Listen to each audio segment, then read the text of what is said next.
몇 년 전 한국에 눈이 부시게라는 드라마가 있었습니다. 혹시 보신 분들 계시나요? 김혜자 배우와 한지민 배우가 나왔던 드라마인데 제가 너무 감명 깊게 보았고 대사 하나하나가 주옥 같아서 기억에 많이 남았던 드라마입니다. 장면 중에 하나 기억나는 것이 있는데 이런 대사가 있었어요. 오로라는 원래 지구 밖에 있는 자기장인데 어쩌다 보니 북극으로 흘러 들어왔다는 거야. 그 말인즉슨 오로라는 조물주가 의도한 대로 만들어진 게 아니라 어쩌다 보니 만들어진 에러다 이거지. 나 같은 거네. 근데 너무 아름다운 거야. 그 에러가. 에러인데도 에러도 아름다울 수 있어. 눈물 나게. 참 위로가 되는 대사였죠. 내 존재 자체가 에러인 것 같고 내 삶이 하나님의 실수인 것 같다라고 생각하는 사람에게 에러도 아름다울 수 있다고 위로하는 대사였습니다.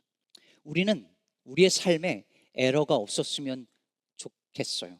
내 인생이 내가 계획하고 내가 원하는 대로 잘 흘러갔으면 좋겠고 갑자기 우리의 삶에 뜻하지 않은 일이 생기지 않았으면 좋겠고 혹 생기더라도 얼마든지 내가 통제할 수 있는 선에서 일어났으면 하는 바람으로 살아갑니다. 특히 성격상 그런 분들 있잖아요. 모든 게 내가 세워놓은 스케줄대로 일정대로 딱딱딱딱 맞아야 되지. 그래야 마음이 편한 분들. 갑자기 예정에 없는 누가 만나자고 하거나 예정에 없는 일이 끼어들면 힘들어하는 분들 계시잖아요. 저희 집에도 한 분 계시거든요. 근데 여러분 생각해 보세요. 인생을 생각해 보면 인생은 언제나 그런 일이 있어요. 내가 계획했던 대로 내가 예정했던 대로 흘러가지 않을 가능성이 훨씬 많아요. 제가 미국에 와서 뼈저리게 느낀 것 그거 하나예요. 인생은 내 뜻대로 되지 않는다. 그런데 바로 그것이 나를 겸손하게 하고 길을 잃어서 다른 길로 갈 때 더 아름다운 것을 만나기도 하는 것처럼 인생에 갑자기 끼어든 그 일이 나를 겸손하게 혹은 더 아름다운 것을 경험하게 하기도 한다는 것을 우리는 살면서 경험합니다. 오늘 본문은 다윗이 예루살렘 수도에 하나님의 궤를 옮겨오는 그 일에 갑자기 일어난 일을 다루고 있습니다. 지난 본문에서 보았던 것처럼 사울이 죽고 그 왕자가 무너지고 이제 다윗이 왕으로 등극합니다. 남쪽 유다 사람들, 남쪽에 있는 지파들만 다윗을 추대하는 것이 아니라 북쪽에 있던 온 이스라엘이 이제 헤브론에 와서 다윗을 왕으로 추대하죠. 이제 모든 게 갖추어졌습니다. 그를 죽이려고 다윗을 죽이려고 따라다니던 사울도 죽고 그 아들들도 죽고 그 왕조가 무너졌어요.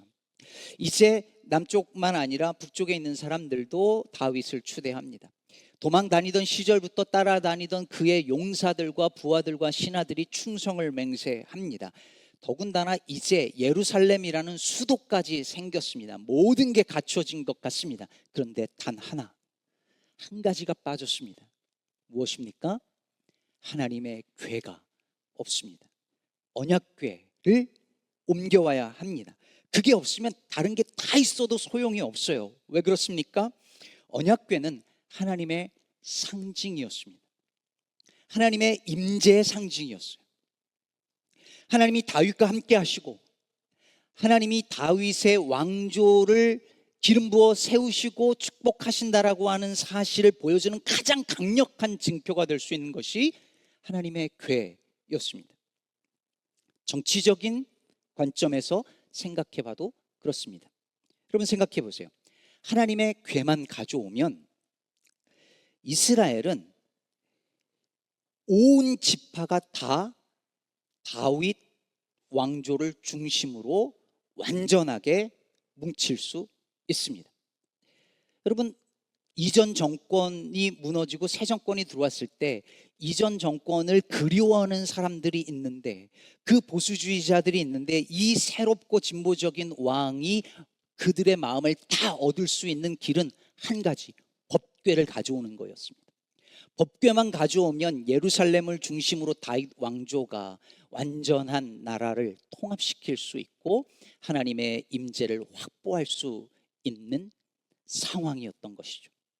그런데 문제가 발생합니다. 이 중요한 법궤를 데리고 오려고 다윗이 수만 명의 군사들을 데리고, 신하들을 데리고 갑니다. 그리고 기럇 여아림부터 하나님의 궤를 수레에 실어서 옮겨 오지요. 여기부터 문제였습니다. 하나님의 궤는 고핫 자손이 어깨에 메고 오는 것만 허락되어져 있었는데 수레에 싣고 오는 것부터 문제였습니다.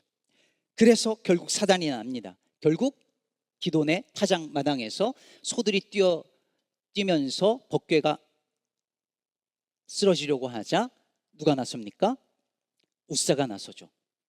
넘어지려는 법궤를 잡습니다. 그러자 하나님이 진노하셔서 웃사가 그 자리에서 법궤 앞에서 죽습니다. 여러분, 웃사가 왜 죽은 걸까요? 무엇을 잘못한 걸까요? 여러분이라면 안 그러겠어요? 법궤가 쓰러지는데 붙잡지 않았겠습니까? 웃사는 뭘 잘못했을까요? 웃사는 하나님의 거룩함에 함부로 손을 대었습니다.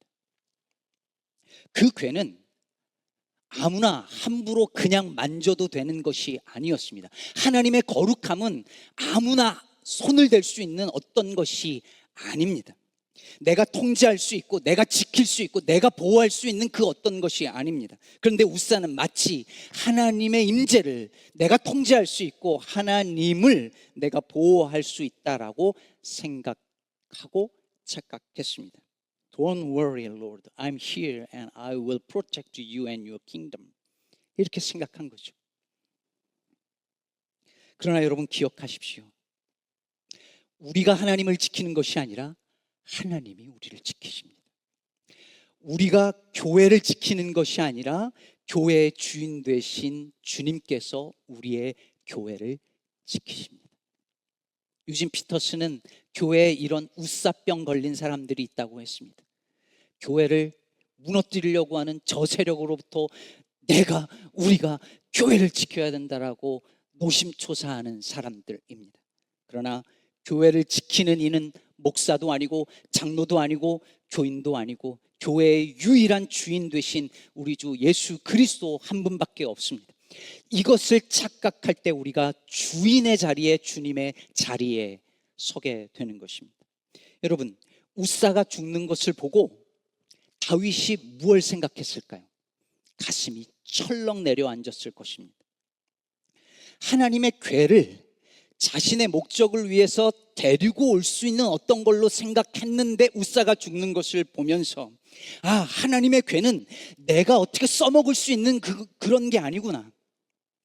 왕권을 위해서 하나님을 써먹으려고 하고 사용하려고 했다가는 망할 수도 있겠구나, 멸망할 수 있겠구나라고 깨달으면서 모골이 송연해졌을 것입니다. 얼마나 많은 크리스찬들이 내 목적을 위해서 하나님을 사용하고 써먹는지 모릅니다. 신앙을 이렇게 생각합니다. 내가 어떻게 통제할 수 있고 내가 핸들할 수 있고 내가 원하면 취하고 원하지 않으면 버릴 수 있는 어떤 것으로 생각합니다. 예배, 내가 필요하면 예배 드리고 필요 없으면 치울 수 있다고 생각합니다. 하나님 믿는 신앙을 내가 통제하고 관리할 수 있는 어떤 것으로 생각하는 거예요. 믿든지 안 믿든지 내 선택이에요. 내가 결정할 수 있어요. 내 관리와 통제 안에서 얼마든지 핸들할 수 있는 것을 믿음이고 신앙이고 말씀이고 하나님이라고 착각하며 생각합니다. 매우 위험한 착각입니다. 역대상 11장 2절 후반부에 보면 이스라엘 사람들이 와서 하나님께서 다윗에게 하신 말씀을 다시 한번 언급하지요. 이렇게 말씀하시죠. 네가 내 백성 이스라엘의 목자가 되며 내 백성 이스라엘의 주권자가 되리라. 뭐가 되리라고요? 주권자. 여러분, 왕이 주권자가 된다는 이 말이 자연스럽잖아요. 여러분, 오늘날 민주주의 사회에서 주권은 누구로부터 나옵니까? 국민이죠. 대한민국 헌법 1조 2항에 보면 대한민국의 주권은 국민에게 있고 모든 권력은 국민으로부터 나온다라고 명시하고 있습니다. 이 말은 국가의 최종적인 권력이 국민으로부터 나온다라고 하는 사실에 대한 명백한 선언이죠. 그런데 여러분, 왕정시대의 주권은 누구에게 있습니까? 왕에게 있죠. 군주제의 주권과 최고 권력은 왕에게 있습니다. 그런데 여러분, 오늘 본문 속에서 다윗을 주권자로 삼았다라고 말할 때 그 주권은 우리가 생각하는 그 sovereignty, 그 주권과 조금 다릅니다. 이 주권자라는 이 단어는 히브리어로 나기드라고 하는데요, 이 나기드는 지명하다라는 말에서 온 단어인데 하나님께서 지명한 대리자라는 뜻입니다. 그래서 이 나기드는 이방 왕처럼 절대 권력, 최고 권력을 가진 왕과 구별되는 단어로 썼습니다. 그럼 여러분 생각해 보십시오. 한 나라의 왕에게 너는 통치자지만 절대적인 최종적인 권력자가 아니고 나기드다라고 말하는 것이 무슨 의미이겠습니까? 이 나라의 유일한 왕은 하나님 한 분이시다라는 것이죠. 이스라엘 왕은 하나님의 대리자일 뿐이라는 사실을 잊지 말라는 것입니다. 그러니 너는 너에게 권력을 부여한 진짜 주권자가 누구인지를 잊지 말라고, 그 주권자를 섬기라고 말씀하는 것입니다. 어제 미 전역에서 반 트럼프 시위가 있었습니다. 시카고에 엄청난 인파가 몰렸고 서버브 지역에서도 수많은 주민들이 시위에 동참했습니다. 이번 시위의 구호가 No Kings였죠. 아시다시피 미국은 독특한 나라입니다. 미국은 왕정을 경험하지 않았어요. 미국이란 나라가 독립한 이후에는. 여러분, 미국은 왕이 싫어서 왕으로부터 독립한 나라예요. 그래서 누군가가 왕처럼 행동하고자 할 때에 본능처럼 반감을 가집니다.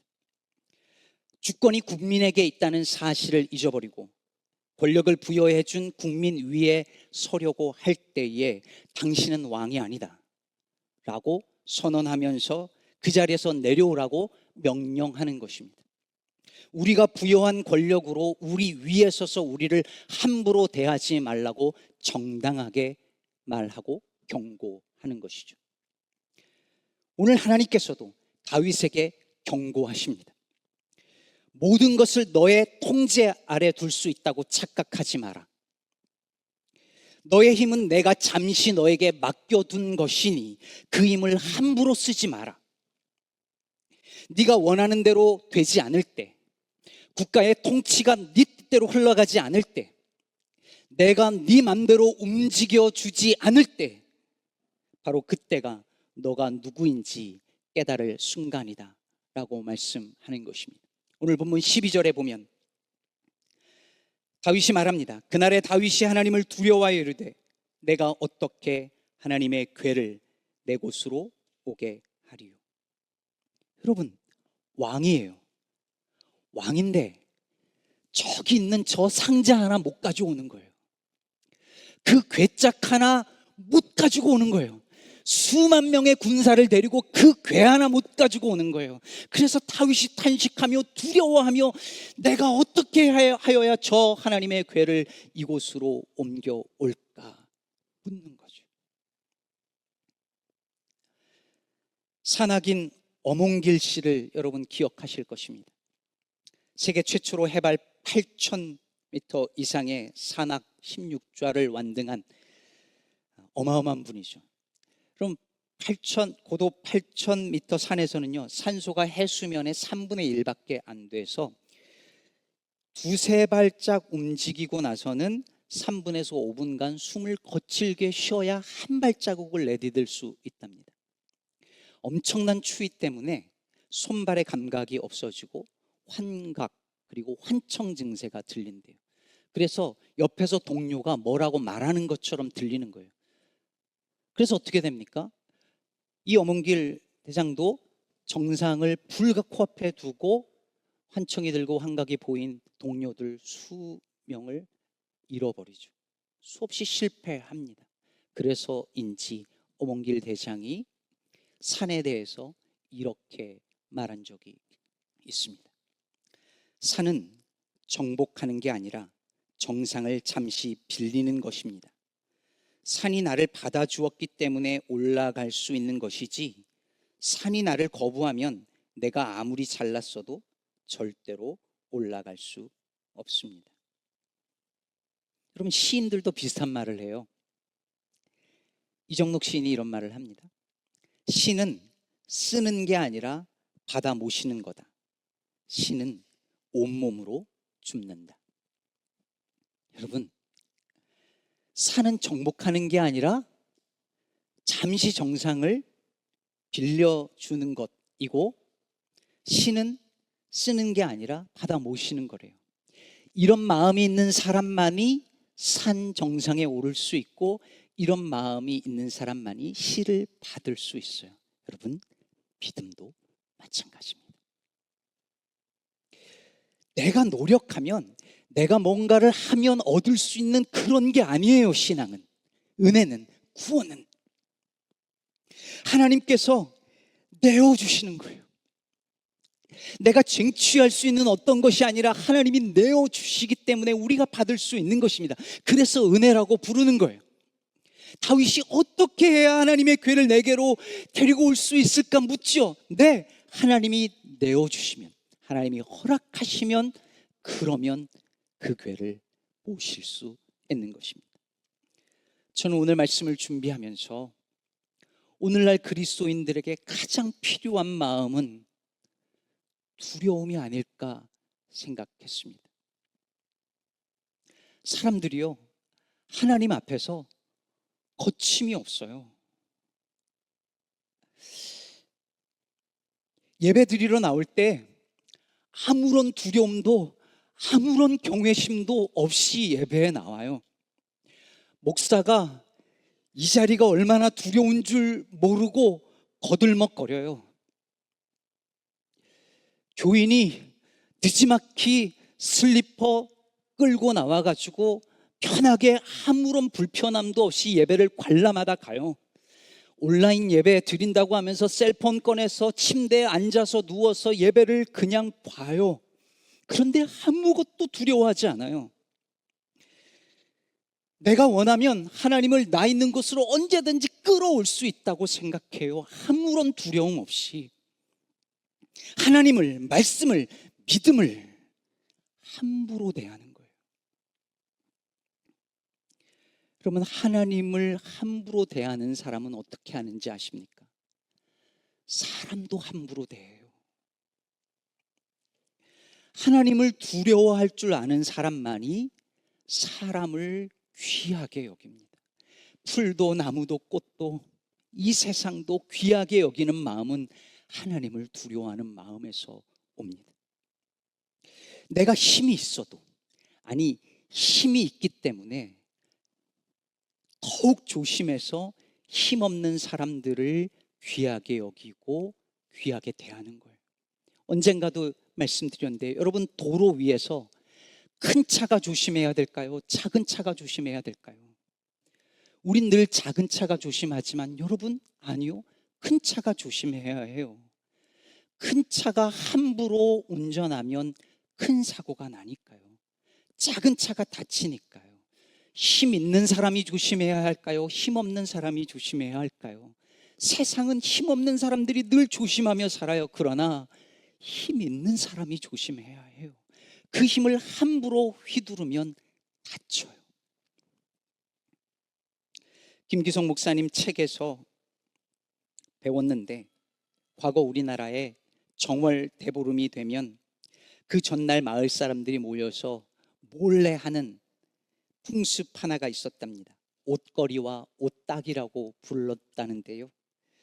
마을에서 이 밤에 형편이 괜찮은 사람들이 한 번도 입지 않은 옷 혹은 새롭게 지은 옷을 가져다가 당집에 걸어 놓는답니다.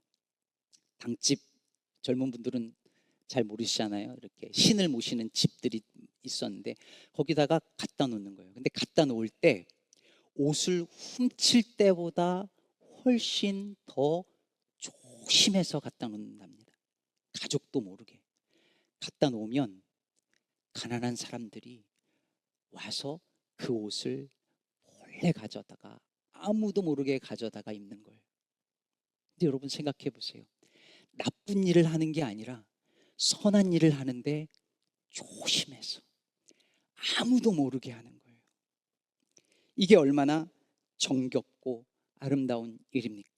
여러분, 다윗이 하나님의 궤를 옮겨오는 것, 우사가 넘어지려고 하는 궤를 잡은 것, 그거 다 선한 의도였을 거예요. 좋은 마음이었을 거예요. 그러나 선한 의도만 있으면 되는 게 아닙니다. 더 조심해야 하고 더 겸손해야 하는 것입니다. 때로는 두려움으로 하는 것입니다. 하나님께서 다윗에게 그걸 가르쳐 주시는 거예요. 왕은 힘이 있어요. 권력이 있어요. 근데 그 힘과 권력을 함부로 휘두르면 안 된다는 거예요. 그래서 내 맘대로 내 계획대로 안 될 때에 안 되게 하심으로, 그 바람대로 하나님이 움직여 주시지 않으므로, 그 다윗의 힘을 꺾으심으로 말미암아 다윗을 겸손하게 하시는 것이죠. 조심하라고. 여러분, 한자어로 조심이라고 할 때 조자를 보면 손수자가 있고 옆에 울소자가 있습니다. 근데 울소자를 보면 맨 위에 입구자 3개가 있고 아래에 나무목이 있습니다. 그래서 이 옛날 언어를 연구하는 분들은 손이 있고 나무가 있고 새의 입 3개가 있는 것을 보면서 이 조라는 이 단어가 나무 위에 있는 새를 손으로 쥐는 행동을 묘사하는 단어라고 말합니다. 그럼 조심은 뭘까요? 나무에 있는 여린 새를 쥐는 그 마음이라는 거예요. 평론가 신형철은 이걸 얘기하면서 이렇게 덧붙였습니다. 새를 손으로 쥐는 일은 내 손으로 새를 보호하는 일이면서 내 손으로부터 새를 보호하는 일이기도 하다. 그럼 이게 무슨 말인지요? 갓난 아기를 안아본 사람은 알아요. 갓난 아기를 안잖아요. 그러면 아이를 보호하려고 힘을 주지만 아이는 너무 여려서 힘을 너무 세게 주면 아이가 다칠 수 있기 때문에 내 손으로부터도 아이를 보호해야 돼요. 힘을 함부로 쓰면 안 돼요. 힘을 다 쓰면 안 돼요. 다치니까. 이게 조심입니다. 사랑에도 조심이 필요한 거예요. 우리는 뜨겁게 사랑하려는 것만 배웠지 조심스럽게 사랑하는 걸 배우지 못했어요. 근데 하나님이 가르쳐 주시는 거예요. 조심하라고. 나를 함부로 대하지 말라고. 사람들을 함부로 대하지 말라고. 사랑한다는 이유로 함부로 취급하지 말라고. 선한 의도라고 함부로 하지 말고 조심하라고 가르쳐 주십니다. 그걸 가장 잘 보여주신 분이 우리 예수님이십니다. 예수님을 잡으러 오고 군사들이 왔을 때 베드로는 칼을 빼서 휘두르지만 예수님은 전능하신 아버지 하나님의 힘이 있음에도 불구하고 그 힘을 휘두르지 않으셨습니다. 그리고 십자가에 아무런 힘이 없는 사람처럼 그렇게 죽으셨습니다.